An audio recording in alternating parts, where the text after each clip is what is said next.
बच्चों, आज हम पढ़ेंगे संगिनी कक्षा 2 पाठ्य 3। तो आज के चैप्टर का नाम है कबूतर और मधुमक्खियां।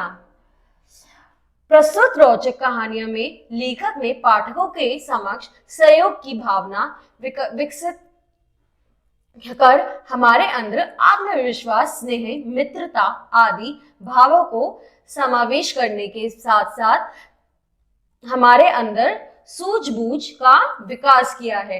तो यहाँ पे जो हम कहानी पढ़ेंगे उसमें के सिलसिले हमारे दिमाग में जो लेखक है वो आत्मविश्वास, स्नेह, मित्रता इन सारी भावनाओं को जगाना चाहता है और साथ साथ वो हमारे अंदर सूझबूझ का विकास भी करना चाहते हैं। एक जंगल था, उसमें एक सरोवर था। सरोवर के किनारे एक पेड़ पर रानी मक्खी अपने छत्ते में रहती थी। तो बच्चों, एक जंगल था जहाँ पे सरोवर भी था और उस सरोवर के किनारे जो पेड़ था वहां पे मक्खी के छत्ते रहती थी। मक्खी जो है वो अपने छत्ते में रहती थी। एक दिन बहुत तेज हवा चल रही थी। तेज हवा से रानी मक्खी पानी में गिर गई। उसी पेड़ की डाल पर एक कबूतर बैठा था। कबूतर यह सब देख रहा था। उसने तुरंत पेड़ से एक पत्ता तोड़ा और पानी में डाल दिया। तो बच्चों, आगे क्या हुआ?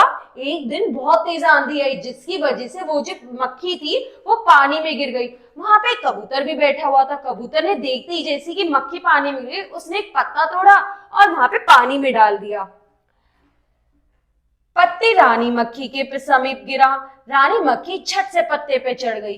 कबूतर नीचे आया, उसने पत्ते को अपनी चोंच में दबाया और बाहर रख दिया। रानी मक्खी ने कबूतर को धन्यवाद कहा और उड़ गई। तो अब क्या हुआ आगे बच्चों? जो रानी मक्खी है वो उस पत्ते पे चढ़ी और जैसे वो उस पत्ते पे चढ़ी, जो कबूतर था उसने उसे अपनी चोंच से पकड़ा और पानी से बाहर निकाल दिया। रानी मक्खी ने भी उसे धन्यवाद कहा और वहां से चली गई उड़कर। एक दिन जंगल में एक शिकारी आया। उसने जमीन पर कुछ दाने डाल दिए और पेड़ के पीछे छिप गया। थोड़ी देर बाद कबूतर अपने मित्रों के साथ दाना खाने नीचे आया। वो सभी जाल में फंस गए। तो बच्चों, आगे क्या हुआ? फिर उस जंगल में एक दिन शिकारी आया और उसने जानबूझ के बाहर एक दाने रख दिए और वहां पे जो कबूतर है वो अपने साथियों के साथ उन दानों को चुगने आया। जैसे ही वो आया, उस शिकारी ने सारे कबूतरों को पकड़ लिया। उसी समय शिकारी वहां आ गया। रानी मक्खी ने जाल में फंसे कबूतरों और शिकारी को देखा। तो अब क्या हुआ?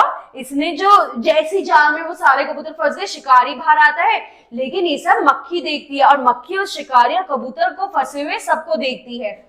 वह तुरंत दूसरी मधुमक्खियों को लेकर आ गई। मधुमक्खियों के इतने बड़े झुंड को अपनी ओर आते हुए देखकर शिकारी वहां से भाग गया। तो अब क्या हुआ? उसने अपनी सारी मधुमक्खी दोस्तों को बुलाया और इतने बड़े झुंड को देखकर वहां से जो शिकारी है वो वहां से भाग गया। रानी मक्खी उड़कर झट से अपने मित्र चीकू चूहे को बुला लाई।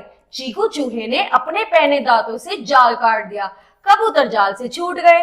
तो अब क्या हुआ? उसने अपने दूसरे दोस्त चूहे को बुलाया और चूहे ने सारे को तर दिया नेट, जिसकी वजह से जो कबूतर है वो अपने जाल से छूट गए। तभी कबूतर बोले, धन्यवाद बहन, आज तुमने हमारे प्राण बचा लिए।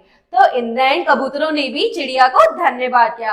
तो बच्चों, बेसिक बात ये होती है कि अगर हम दूसरों की मदद करते हैं, अगर हम जिंदगी में अच्छा काम करते हैं तो अच्छा फल हमें भी मिलता है। ठीक है बच्चों, अब अगली क्लास में अगला चैप्टर पढ़ेंगे। Thank you.